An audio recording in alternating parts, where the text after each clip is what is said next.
In a statement, he says that a urine sample that I had provided to them in June 2023 returned a positive test for a banned substance, Clenbuterol.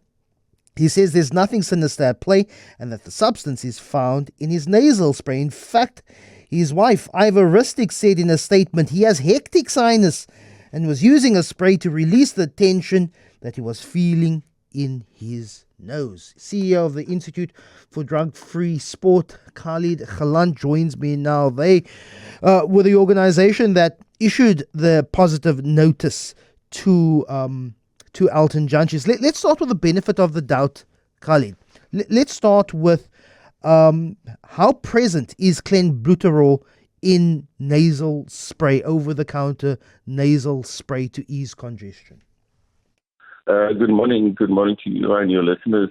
Clenbuterol is a drug that is used to treat asthma and various breathing matters, and that is normally a prescription drug.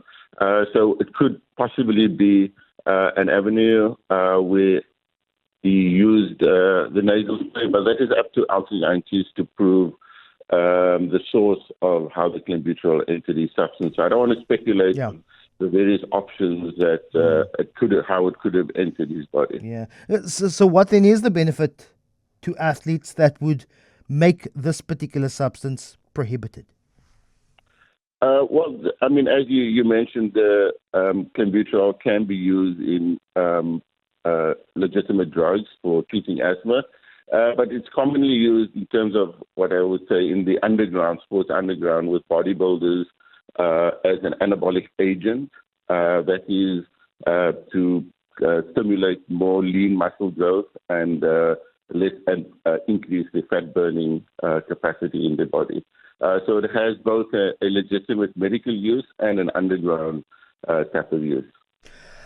When it comes to sports people, athletes with respiratory illnesses, chronic respiratory illnesses, what is the process that a team or team management has to go about declaring that our particular athlete is an asthmatic and uses Clenbuterol to ease his asthma? A couple of years ago, there was an issue with Liverpool players and with zero malice at all. There was an allegation that there was far too many asthmatics in the Liverpool team to warrant, the amount of Clenbuterol that was found in samples. And the argument was, well, we have players that has asthma.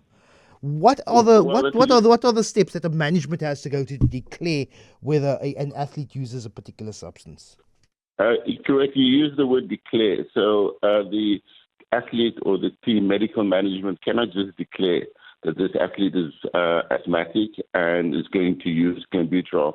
There's a specific process that is followed globally that all elite athletes have to follow. It's called the Therapeutic use exemption.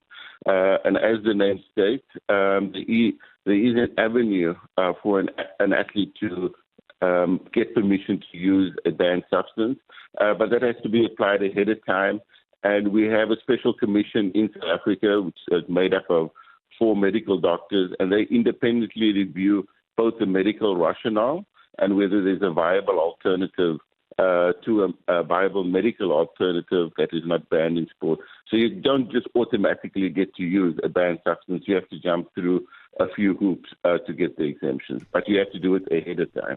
What now for the immediate future of Elton Jantjies in terms of a second sample, go through a process with possibly even saying there are mitigating circumstances? What's the next steps? Correct. We're waiting to obviously officially receive notification, as is indicated in the media, that he would like his B sample tested. So we'll go through that process, and if that process is completed, we'll present the result of that to Mr. Jantjies, and then he will determine what the way forward is, whether he will accept a charge when we do charge him, or whether he will proceed to a hearing where an independent tribunal panel will adjudicate on the matter.